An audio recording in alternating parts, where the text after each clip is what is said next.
Okay, so this session we will be dividing the session into four different sections.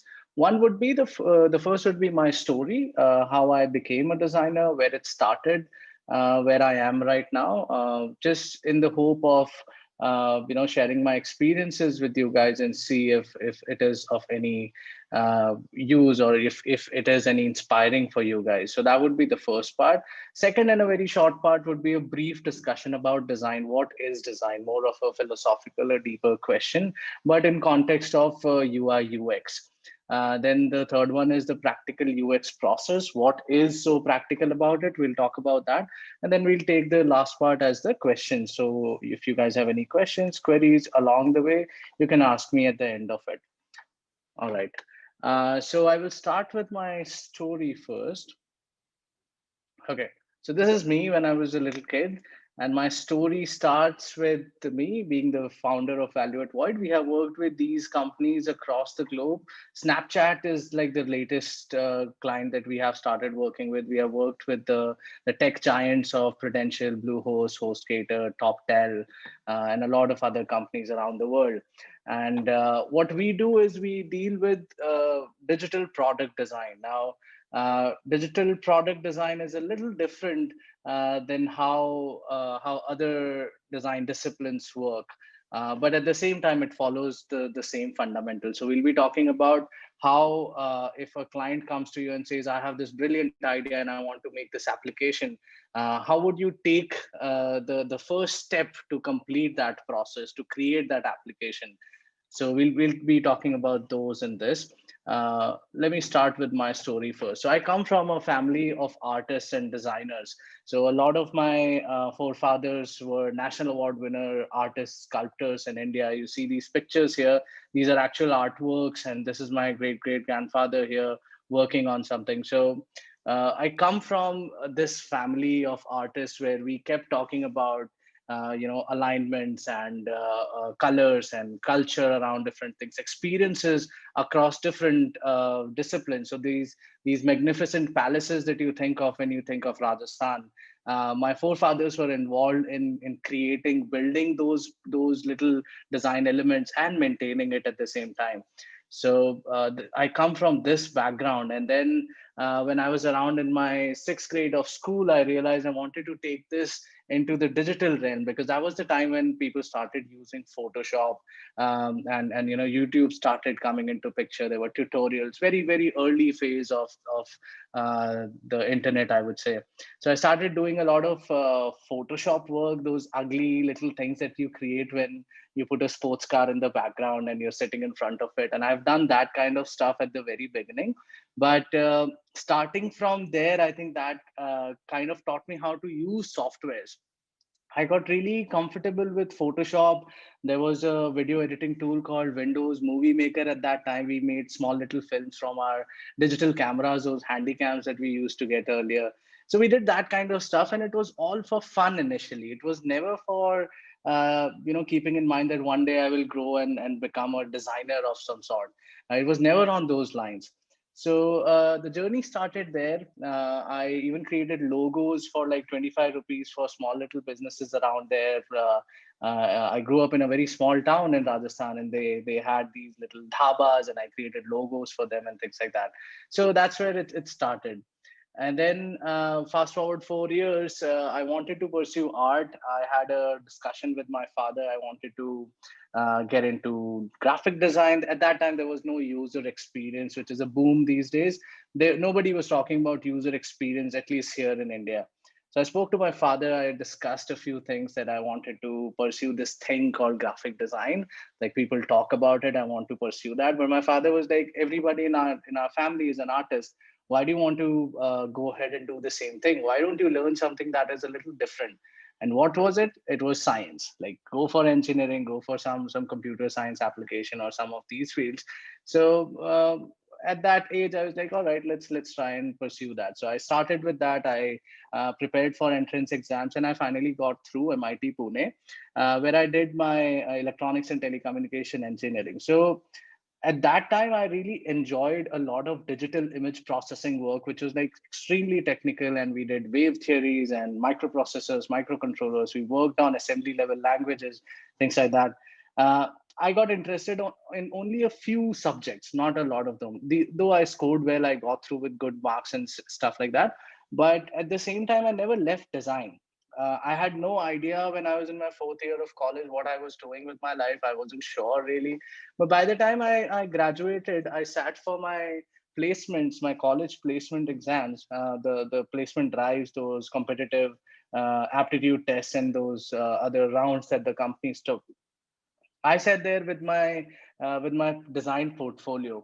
I got into meditation, and I did a bunch of courses around Pune. Tried to learn how to calm my mind, because I feel in that stage, in that age, you're very volatile. You keep thinking about multiple things at once, and you don't really rest your brain, think about how you can take your life ahead.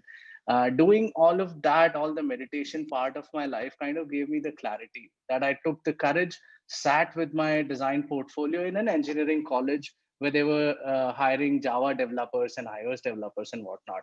I sat with my portfolio and I said, listen, this is what I know. This is my work.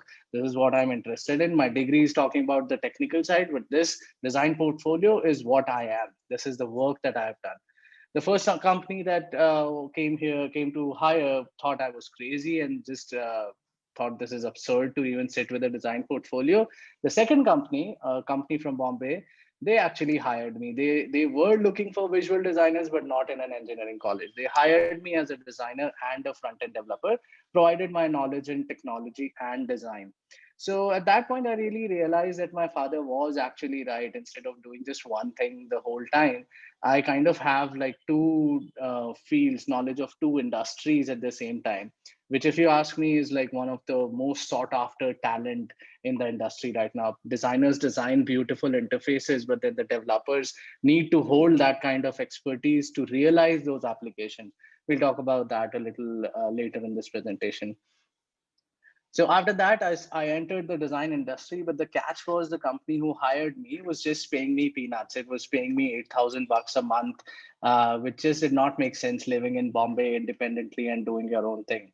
So I realized I was already in the industry. So what can I do now to grow in this industry? So I left the job in just like 1.5 month, and I got another job. I worked with Directi, like one of the really good companies in Bombay, and they have like this really big office, and we had butlers on the floor serving food and everything. It was fun experience living there, working there.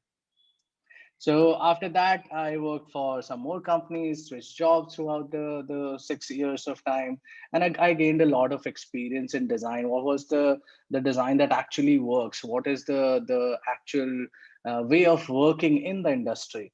So that was a very good part for me. We created this illustration. This guy here in the green T-shirt.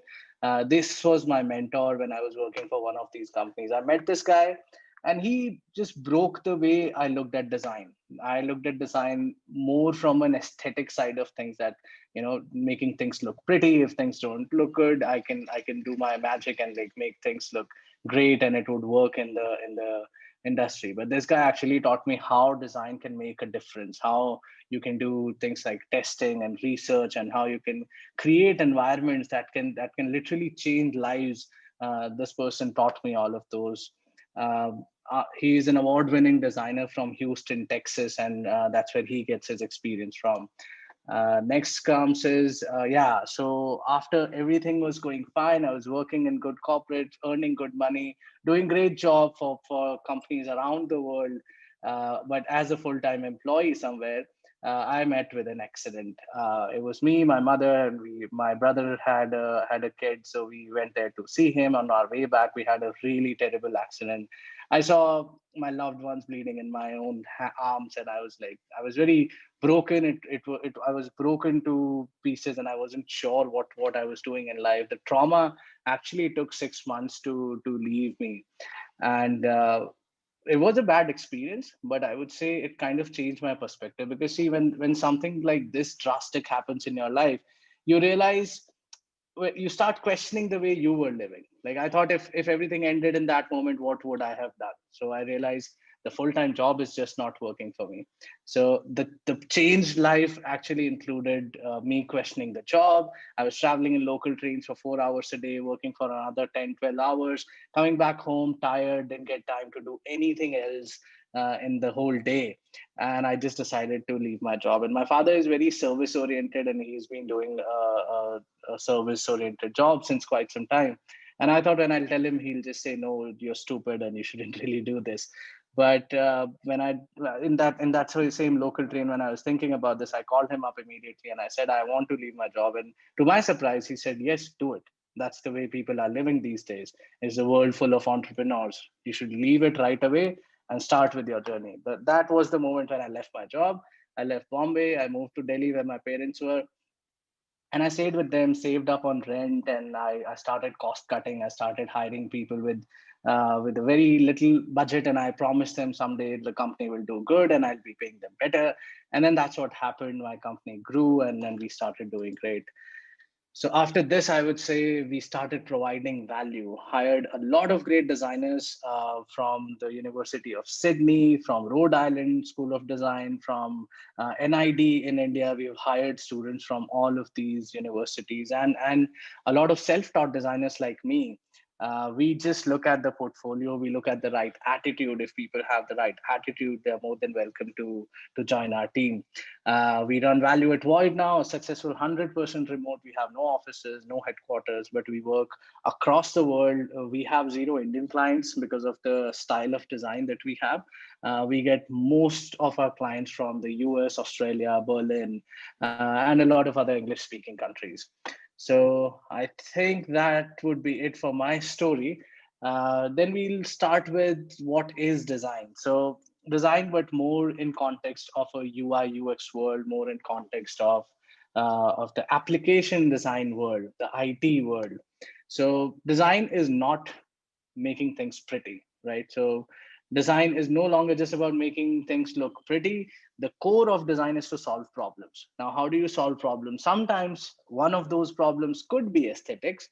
One application that might come to you, they might say our experience is more or less all right, but the look and feel is bad.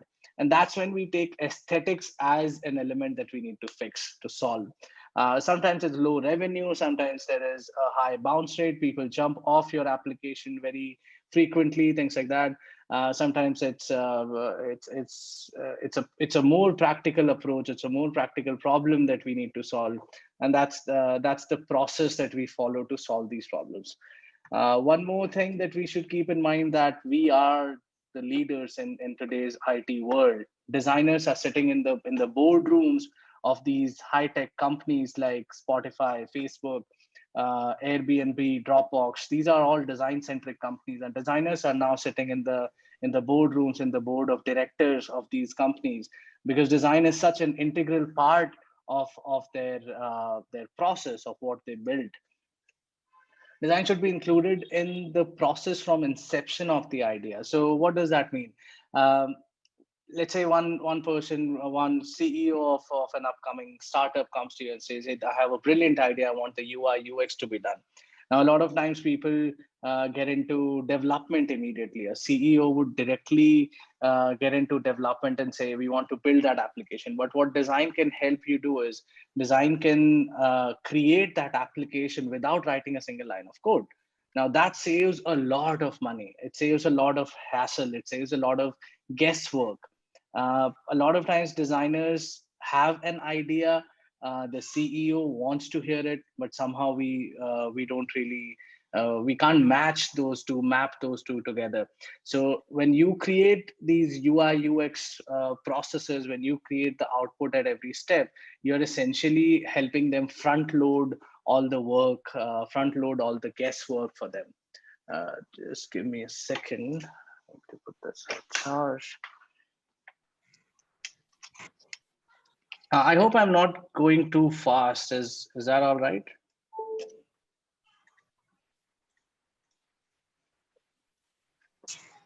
No, sir, it's absolutely right. All right. Cool. So great design saves money and makes money. I think that's our mantra at Value at Void, the company that we run. We need to make sure that the business makes money. A business hires you to increase their revenues essentially. Now, if the designs that you make is not generating revenue for them, then it's of no use. If it's not saving a lot of money for them, it's of no use. So great design always saves money and makes money. You have to look at design from a business standpoint all the time. Let me do this. Yeah. Okay. So now comes the practical UX process. Any questions till now about the story or what is design? Any queries, or should we move ahead to the actual process immediately?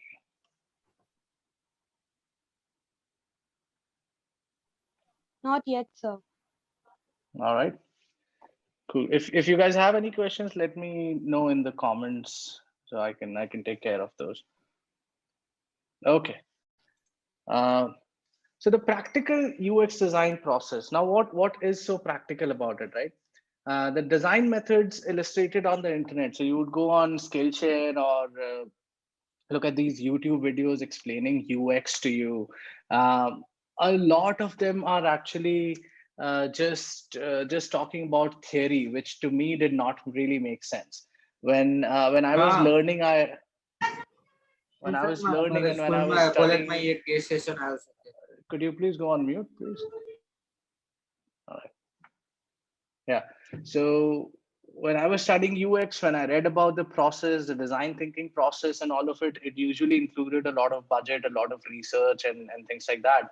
And that's something that the startup world right now doesn't really want to do. And that's the practical side of it. The theory that you read about UI, UX, and the UX process, and the actual work that you do, it's very different.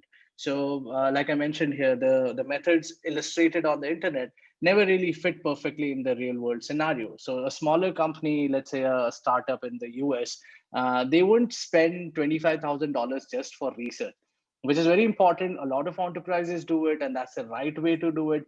But still, a startup cannot afford to do that. So, what they do is they would call up and say, okay, we need an application, just create the screens. Now we can't really just go ahead and create the screen. We need to understand what the problem statement is. We need to understand the features that they need and the kind of flow that they require and things like that.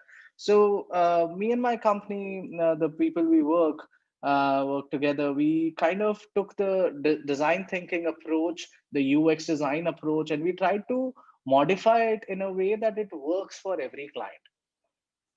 So that's the whole practical side of it, because it's not just theory. You can actually utilize this in any mom and pop application that might come up in your way. So we kept iterating on those processes. So we did it for one client, we did it for another and another. For the last few years we are doing this. We are modifying our process every single time, and this is what I'll be showing you after this point. Okay, so Team VAV follows a concrete process to solve problems with design. And in my honest opinion, this is the only process you ever need to know to complete any UI UX project successfully. I hope there are people in the audience who are interested in UI UX. This is more concentrated on UI UX, but you can apply these fundamentals in any of your process or the projects that you would be encountering in future. Let me start with the first part. So brainstorm. This is where we start. This is the first step, brainstorming.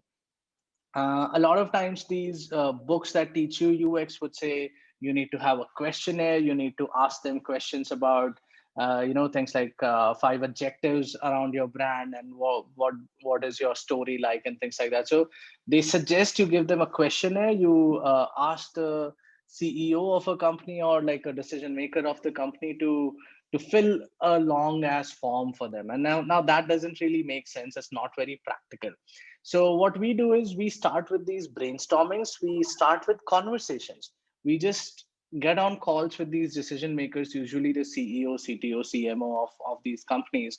And we find some time, even if it's like 20, 30 minutes a day, we find some time, we talk to these people, and We try to explain this process to them of what we are doing. We start a conversation. So, hey, where did you start your company? Everyone loves to talk about their company, right? So we start with that. We try to strike a conversation. We try to get the information that we need, but in a more usual way, right? In a more normal way, rather than saying fill this form and get back to me in 2 days or or a week or something. So starting that brainstorming, that conversational approach, we have a few ways that we have set in the past few years. Like these are the questions that we need to start with, and we try to slide it in the conversation, and we keep writing down everything that they mention. So that's the brainstorming bit. After that is the feature list. So when we are talking to them, we keep writing down the feature list. Now, feature list, consider this as Aladdin's lamp, right? We go in front of them and we say, okay, what is it that your application should do? If in an ideal world, if everything goes right, what is it that your application should do, and what would you consider as success for your application? If somebody comes up and says, hey, I want to solve world poverty with application, then that feature list needs to have features that actually does that, right? So the key performance indicators of your applications, we write those down. So the key features that you need, we just write down everything. Obviously, when we write down everything, half of the times it's good stuff, half of the times it's bad stuff. So as you can see on the screen, you have yellow sticky notes, red sticky notes, green and blue sticky notes. That's the approach that we also follow. The features that makes more sense to us, we put a green dot right next to it. We say this is an important feature, we want to do this in this phase.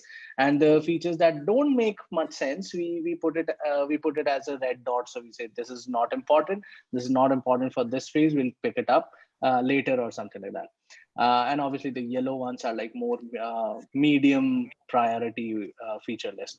Now, writing this feature list is very important, because now we are not restraining, or now we are not confining our discussions with respect to the application. We are not telling the client, don't give me this feature, just give me the good ones. It's not possible, right? When you start thinking about things, when you start thinking out loud, when you become creative with this, you start thinking about everything under the sun, right? If let's say there is an application that we are building to for a coupon code system for some games on PS4 or something like that, right?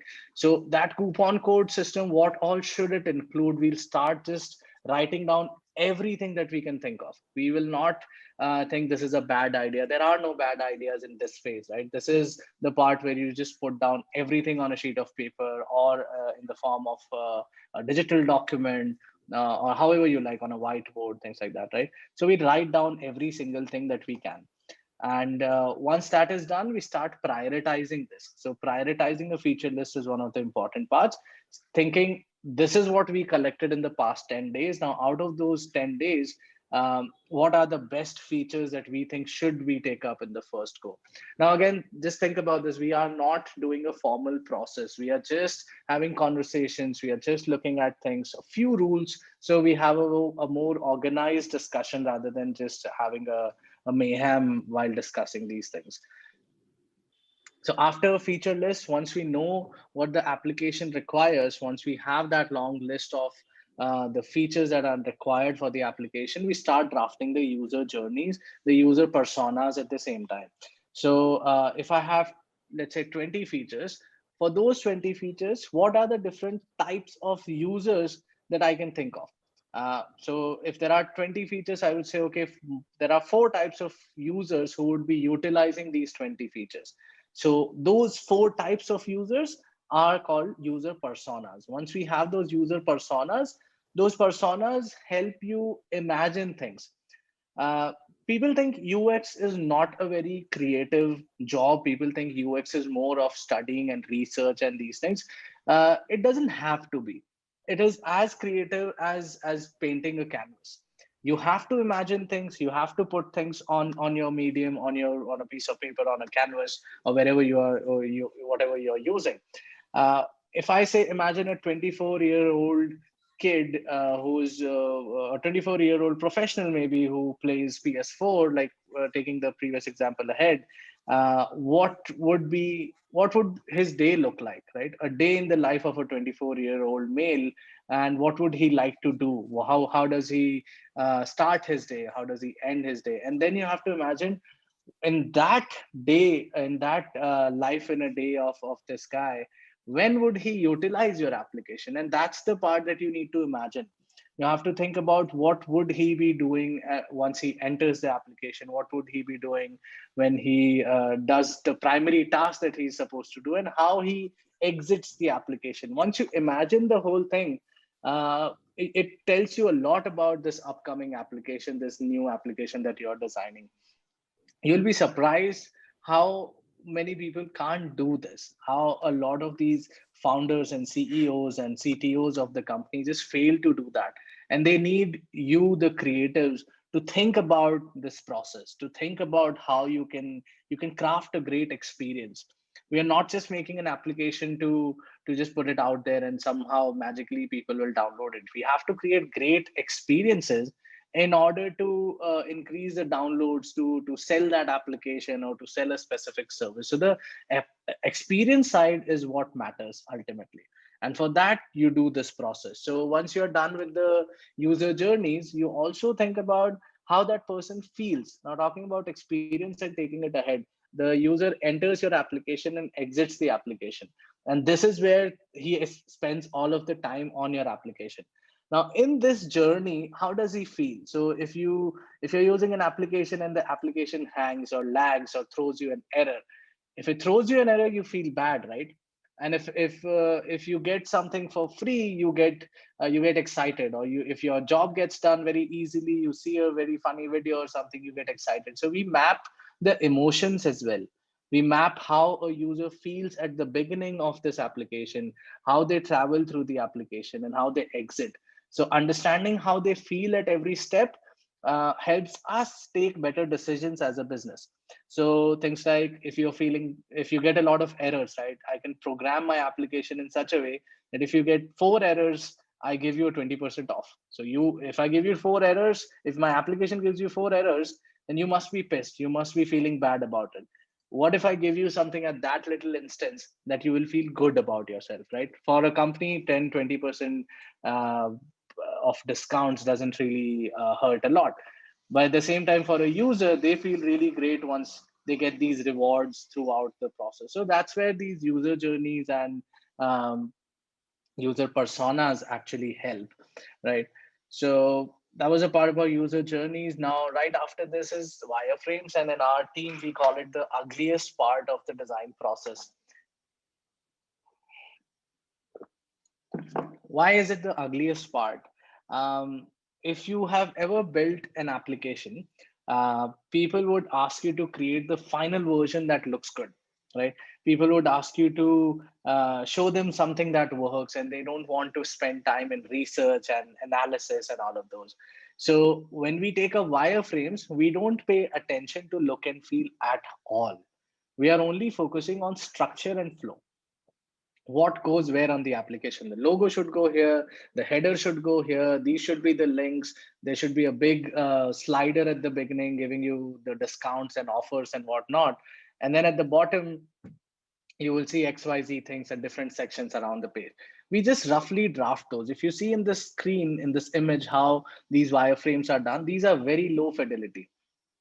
How does this help? How is this ugly part actually helps build the application? It saves time.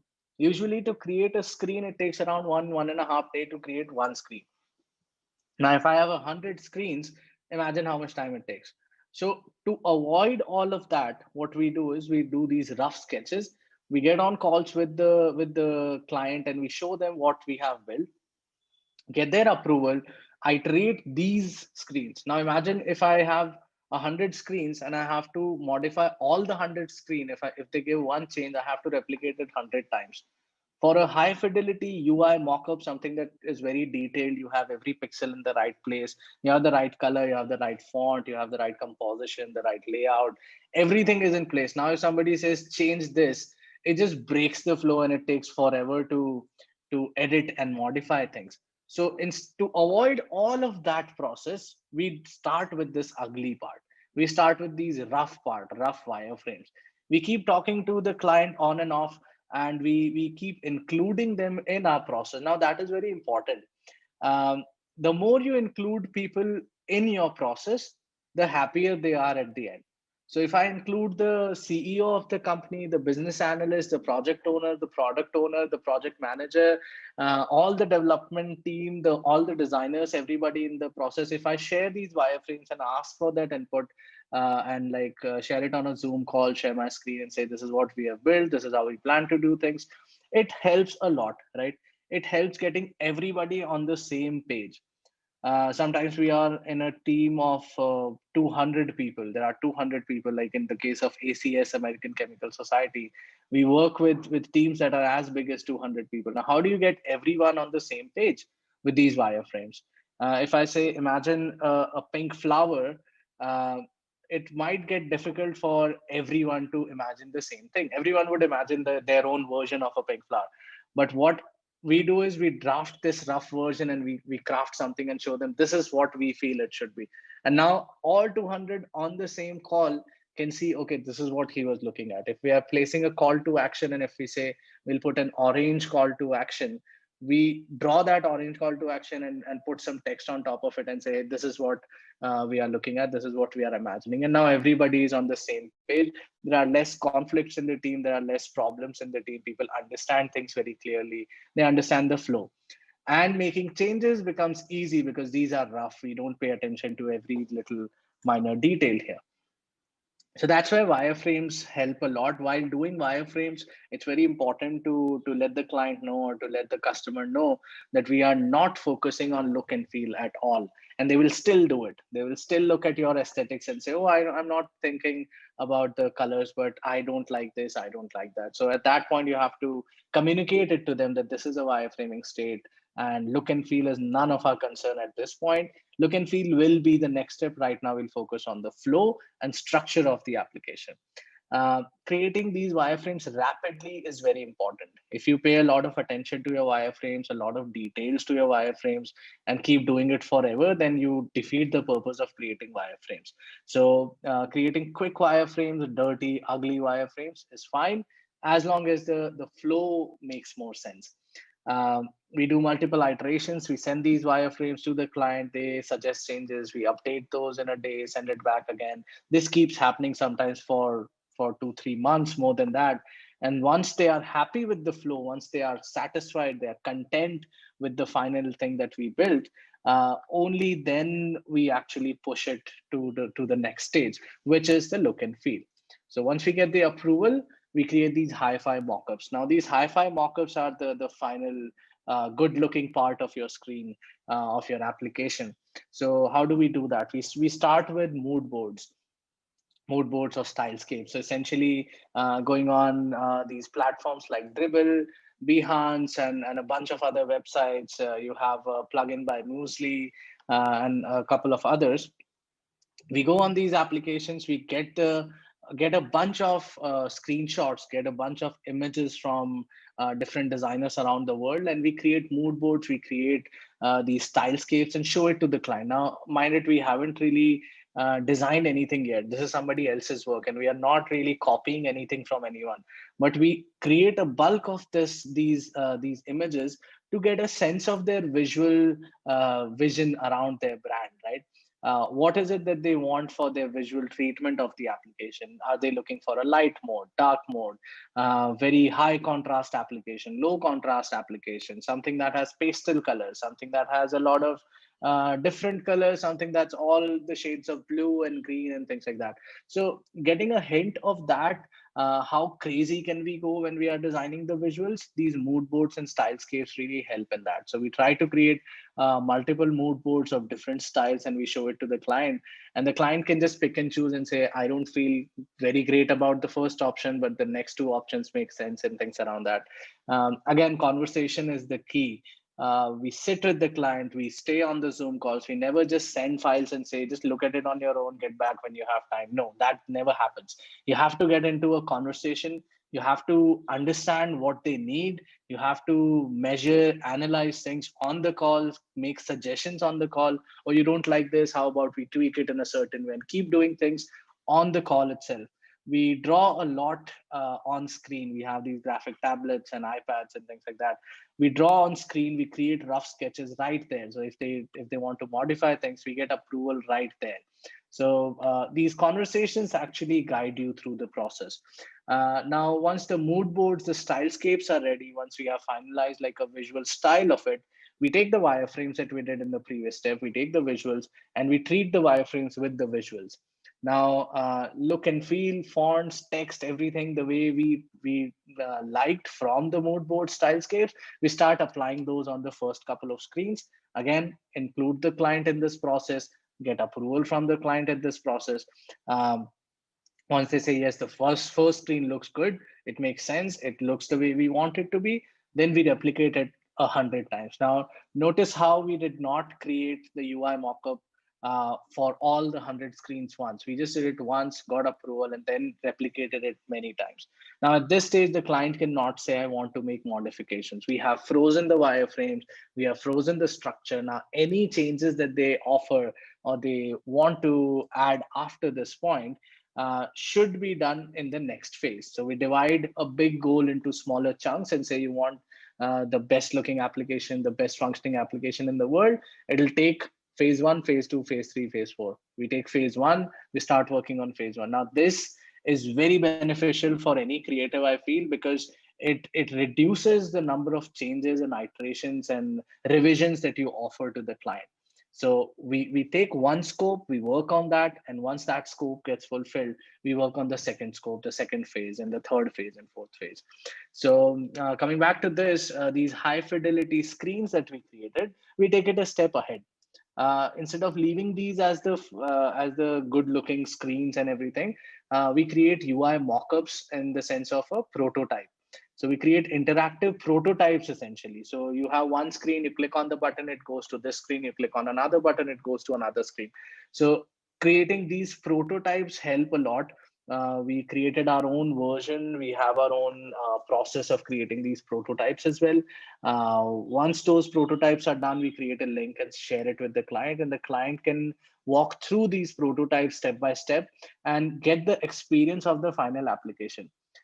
Now imagine without spending a single dollar on development, which takes the most amount of money, right?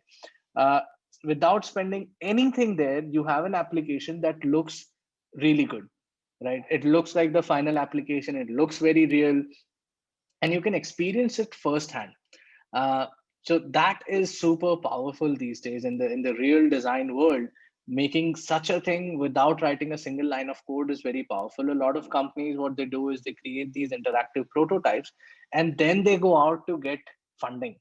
So when they are going for their seed funding, their round A, round B, they actually take a working prototype rather than just talking in air saying my app will do this, this, this.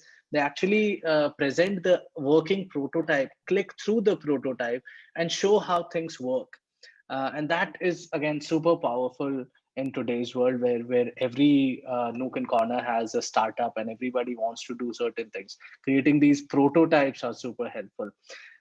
Once those interactive prototypes are done, we again get approval, and there are some minor changes here and there. We get changes. We keep doing those. We iterate the UI mockers, we iterate the prototype, and finally, it is handed over to the developer. Or in our case, we do the front end code as well. So after all the multiple iterations, we write the code in HTML, CSS, JavaScript, and we finally build that application into a real world, real usable application. So we like to tell our clients that our applications don't just look good in the design software, they actually get realized, they actually get fabricated into the real world. So that is another edge for my company and the work that we do for our clients. Which brings us to the end of this presentation. And if you guys have any questions, I would love to cater to those.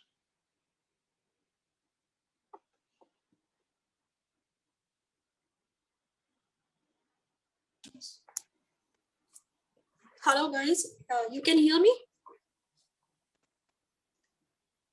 Hello, anybody can Yes, on ma'am. I can hear you. Yeah. Yeah, wow, that was a great session, sir. Thank you so much. So guys, we are open here for open the doors for any questions you have. You can ask sir directly one by one. You can on your mic or you can chat, or you can chat this type chat in the chat box. So we can start. Feel free. Come on.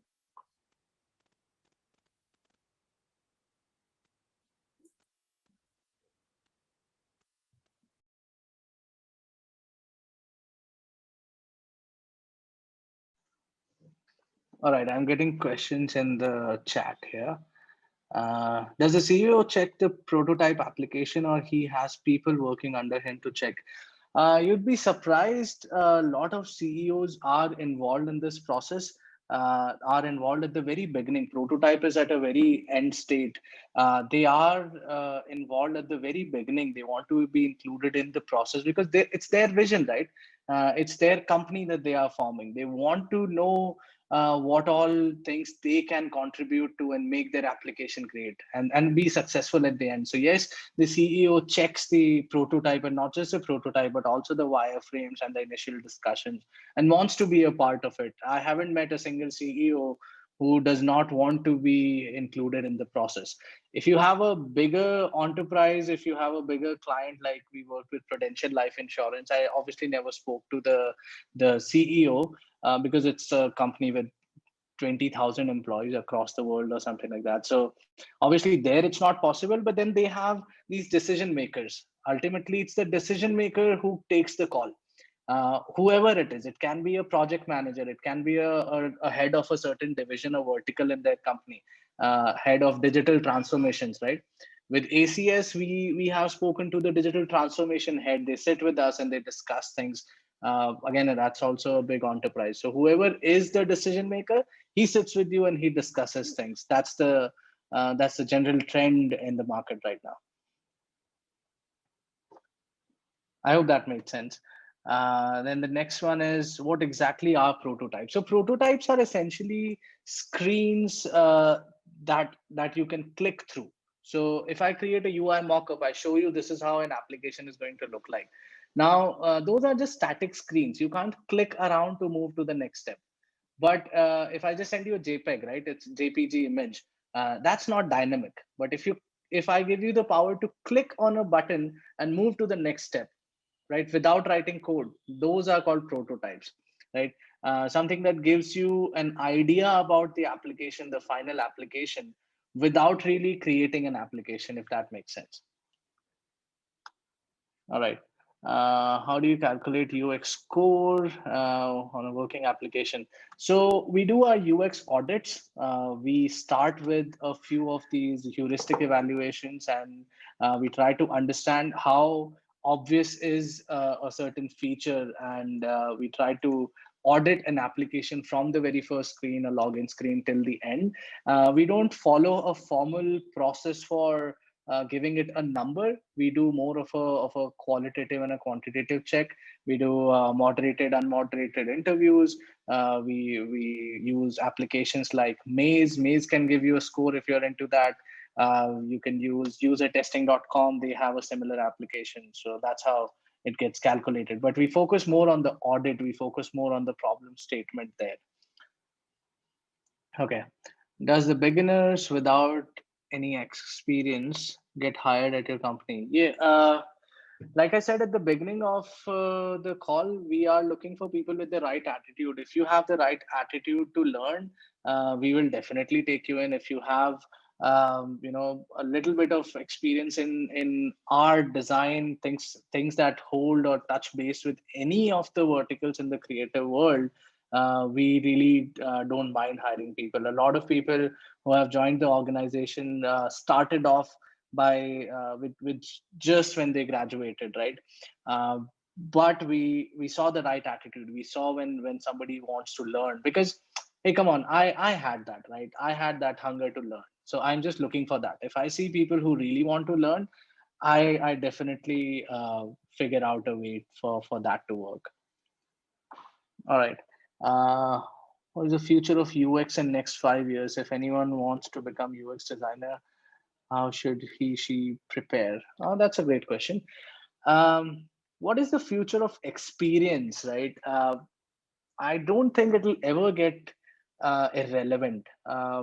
So you have these trends that are going on in the market, right?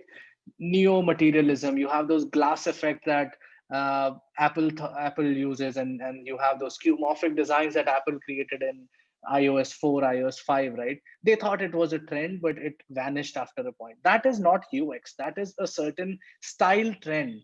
The style trend might end in a few days, in a few years, in a few decades, but a good experience will never go out of fashion. You will never stop liking things, or you will never stop enjoying good things in the world, right? So, in my opinion, UX should never end. The best UX, and we keep talking about this in our company, the best UI, the best UX in the world is no UI and no UX. If I can just think of buying shoes from Amazon and I get it in the next 5 minutes on my door, that's the best experience.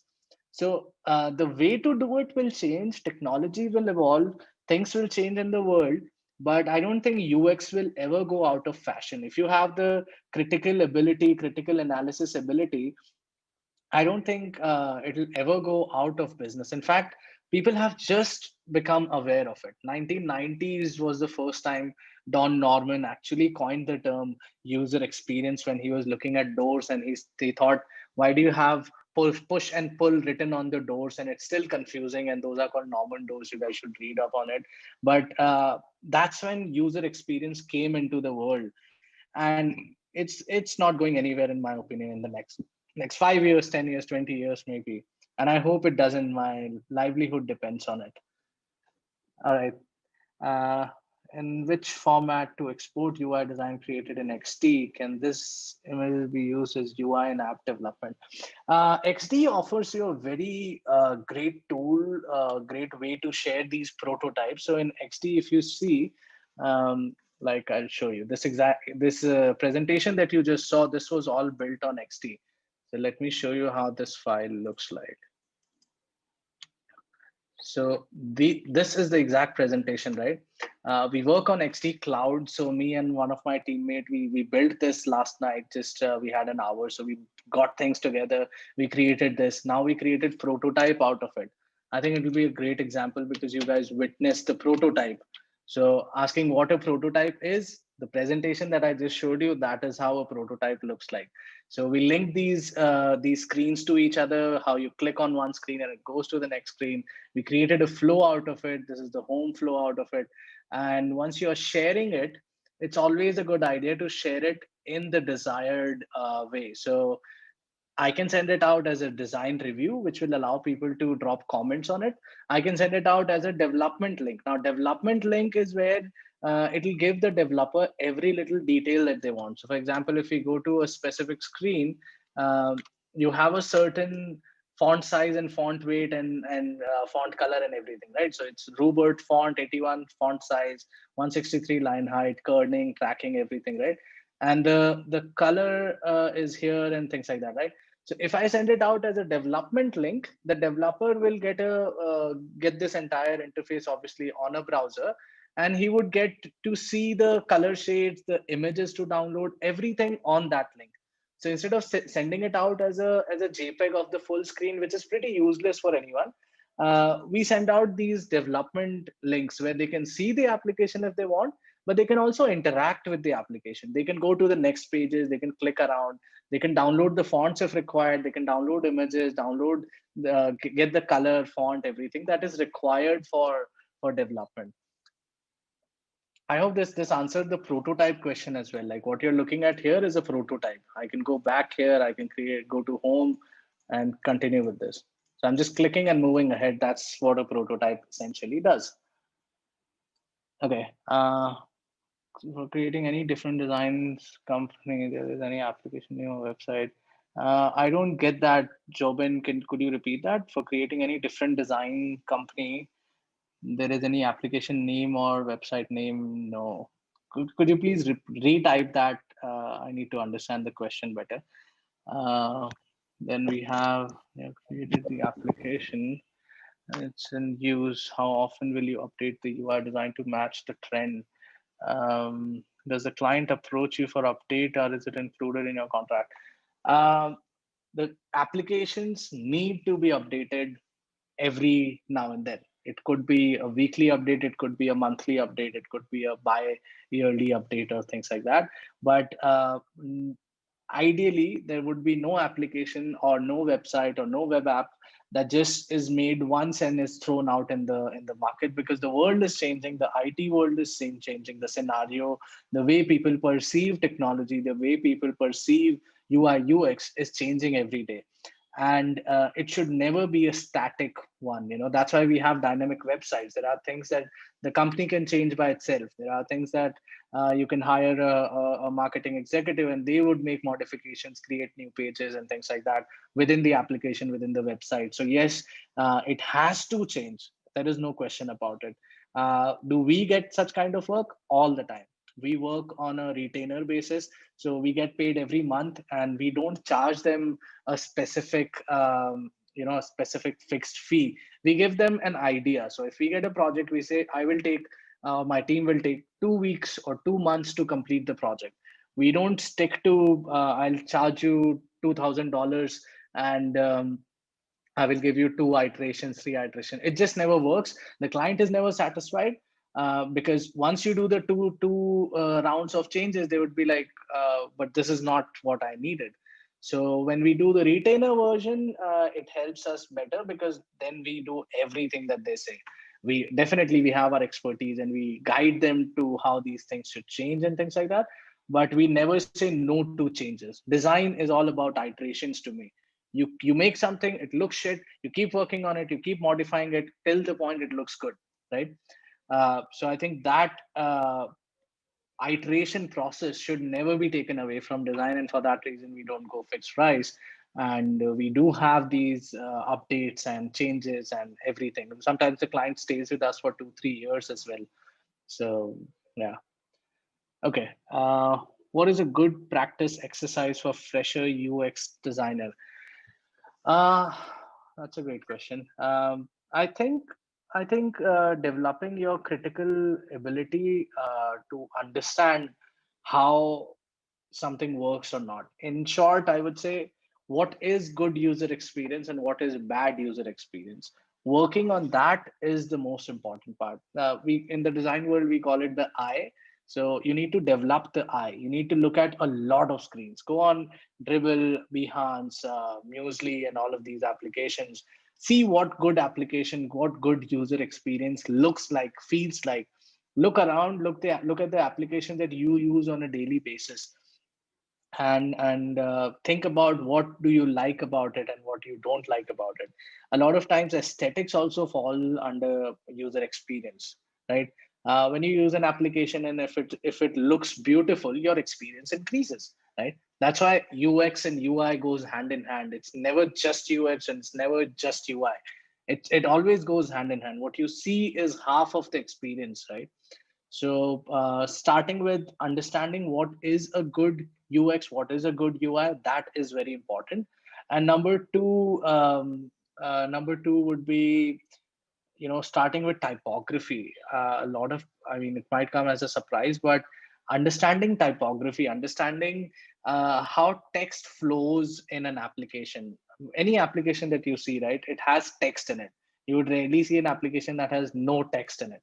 And every piece of text needs to be formatted in a proper way. It needs to have a header, it needs to have a subheader, a paragraph. That kind of hierarchy, you would be surprised how many designers fail at doing that. Typography is, to me, is one of the most important thing. The line height, the gap between every line is so crucial for any application. If it's too much, then people think it's too hard to read. If it's too less, people think it's a block and we don't want to read it. So it has to be very apt. So I would say typography and developing an eye would be a very uh, strong start for these. And obviously there are courses that you can sign up for and things like that. So yeah. Jobin, do you mind repeating your question? So for creating jobs, we have to create different business names, no? Like, What do you mean creating jobs exactly? Like if you have your own company, if you want to build your own company and you need a name for that, is that what you're referring to? for creating business names, like I was talking about that. So there are companies in the world who would charge you $1 million to just name your brand. Mhm. Okay. Creating a name to your company, I don't think an application can do it. An application can guide you to do it. I never use such services, to be honest. I feel they are not there yet. And plus, also think about this. Why do you create a name for a business? You create a name for a business. You create a logo, a brand identity to become unique, right? You want to stand out from the market. Now if you're Mhm. using an auto generator of some sort, a website that gives you names and things like that, it'll give the same name to a million people around the world, and you will be just one of those 1 million people, and you'll never stand out. Thinking from a creative aspect of things would help you do it. Like my company is called Value at Void, right?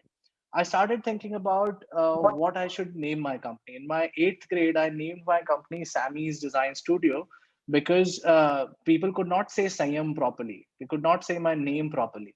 And my friends started calling me Sammy. So I started calling it Sammy's Design Studio. But it was the time when apostrophe Z was in trend. And after a few years, I realized it looked very bad. So then I thought, okay, I faced a bad name. I kept a bad name for my company. It was a bad phase of my life. But what should I do now? And I started thinking of values, right? I started thinking about how if you hire me, I'm going to provide value to you. And that value will in turn become revenue for you, will become profit for you. So I'm providing values essentially. So I started thinking about revenue, value, and the benefits that I provide. And I wanted to include it in the name.